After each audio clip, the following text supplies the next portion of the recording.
Difficult conditions for the Holden Racing team. And that's where the car is, just offline there. Anthony Tratt, the Toll IPEC Falcon. So there's a rash of pit stops going on here, Baz.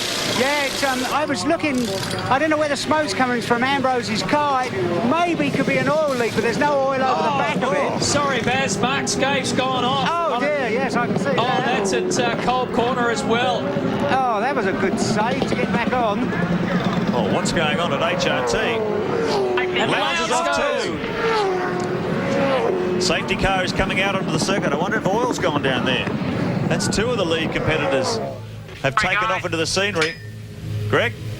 What's happened there, Mark, is there was contact between Todd Kelly and Craig Lowndes coming out of the final turn onto the front straight. They've gotten hooked up. And Ambrose, we believe, has gone off as well. He has. Yeah, at turn one. In fact, Rusty, also problems for Russell Ingall as well. Or has he just backed off to get around there? Not sure. Well, all hell's broken loose here. You're right. It's smash-up derby stuff as Marcus Ambrose gets a little bit of contact as well. Now, let's dissect all these troubles that have been happening. That's at turn 7, so that's Craig Lowndes just going off big time. Getting nudged by the Kmart Commodore, turned around and he's gone right off into the infield. He's reached the sand trap there, which is a long way off race line. That's a big slide. And he's got his rear wheel stuck in there as well. So what's Lowndes going to do now? Is he staying in the car? You can see there, great shot from our cherry picker as the safety car comes onto the circuit. Thought they're going to pull you out, mate. Let's have another look at that incident, Larry.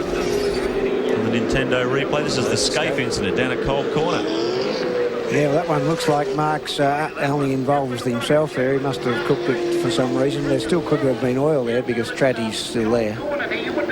Well, have been oil down there. Scape's gone right offline. He's managed to hit the hard stuff just on the other side of the sand trip. Enough traction to drive the car out.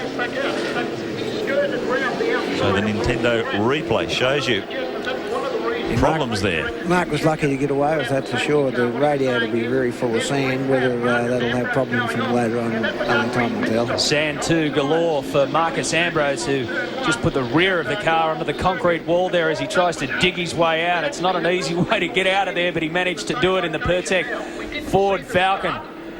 Well, 33 laps to go. What an extraordinary event. The safety car has come out. We've only just begun this race day of the VB 300 at Barbagallo. You're watching Network 10, your home of motorsport. Come back and join us right after the break. So the big names have copped an absolute battering, and it's been literally a head-spinning start to the VB 300. That's on board with Russell Ingall at turn 1.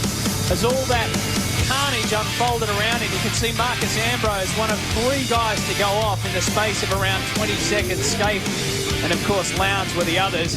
As we take a look at the front of the field, we might work our way through the back as the safety car peels off, and you'll discover that that is where you'll find Mark Scape and Craig Lowndes right up the very end. So we're back under green flag conditions. Max Wilson leads them out. Rick Kelly's behind him. Now, right down the back of the field is the defending series champion, Mark Scape. And then even further back, 2 places back from him, and second last now is Craig Lowndes.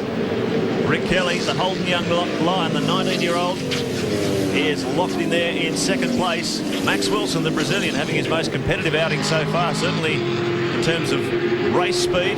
Got mucked up by his pit crew yesterday. A very lengthy pit stop put him out of contention, but he certainly had a lot of speed in qualifying, and he was running up there in the top 3 until he came in for that stop. And now he finds himself in the lead again.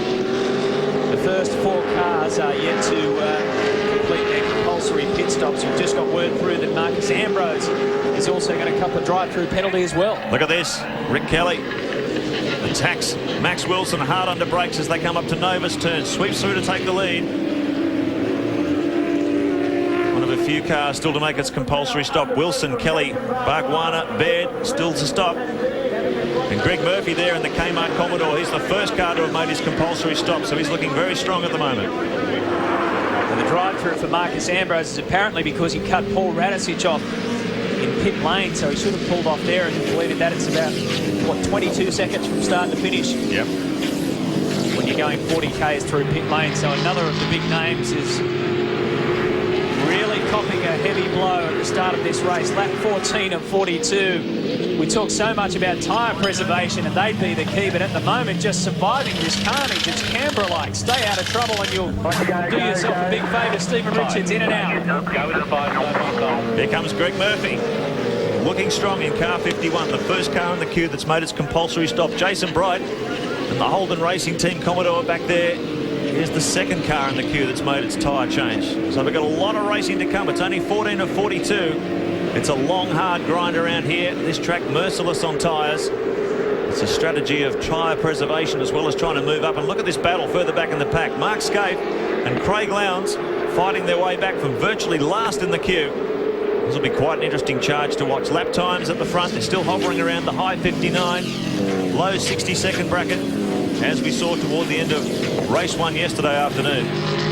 So it's going to be interesting to see how the tyre degradation, whether it starts to take its toll on lap times. Effectively, that man is your race leader, Greg Murphy, the first of the cars in the queue to have completed his pit stop. And look who's behind him, Jason Barbagallo. Remember Phillip Island? Barbagallo and Murphy together. You couldn't imagine they'd want to get tangled up here at Barbagallo. Guys, just to update you, that drive-through penalty has been served for Marcus Ambrose. He lost 22 seconds while trundling through pit lane here. It is for contact, as you mentioned, between he and Paul Radicic while exiting after they completed their stops. There's a hell of a battle group building up behind there. All these cars have made their compulsory stops. Murphy's the first one to have done it. Bright is in there behind him. Bow now will be third when these other cars come in to stop. One of those is Jason Barbagallo. He's decided to peel off that lap. So Rick Kelly and Max Wilson, Craig Baird, those three cars cutting it up amongst the leaders. They're the three cars still to come in for their compulsory tyre change. But once they've stopped, the order should be Greg Murphy in the lead, Jason Bright in second, John Bow in third. Then it'll be David Bernard, Paul Morris. Great stop by the Ceramet team. He's running up in a very competitive position at the moment. The fastest lap still belongs to Mark Scaife. He did it on lap 3 before all of that trouble started to unfold for him, and he's all the way back down the field at the moment. As Mark mentioned, he's had the start from right at the rear of the field. Look at this side by side as Greg Murphy comes up alongside Max Wilson into turn 7. Wonder when they're going to bring Max in. It's lap 16. Ideally, I guess, Larry, you want to hold the guy out there as long as you can so you get less time on your second set of tyres, but it's pretty hard to gamble with the safety car. Well, that's the problem, and if you miss the safety car, which some of these guys have now, that's going to put them a long, long way back. It's a tough decision. I guess you always err on the side of conservatism in this situation. Well, yeah, because once you lose a lap like Barbagallo and those guys who have just finished now, they're going to be a long way back, and they're throwing the race away because of no fault of their own. I wanted to ask you this weekend, what's it like not being out there driving, sitting up here in the commentary box? It's a hell of a lifestyle change. Well, I'm just getting used to it, actually, and I'm thinking of all the things, I'd do it different or whatever. You become a real expert up here. Just ask us, we'll tell you. Yeah. Was that the first time you've missed a race in 3 years? 99 was the last one. Oh, well, this is the first time I missed a race, I think, since 86. The one I missed 3 years ago was because my car got damaged, so you don't count that. So it's a long time since I missed a race. What did you do when you woke up this morning on a Sunday without having to race? I thought it was great, actually.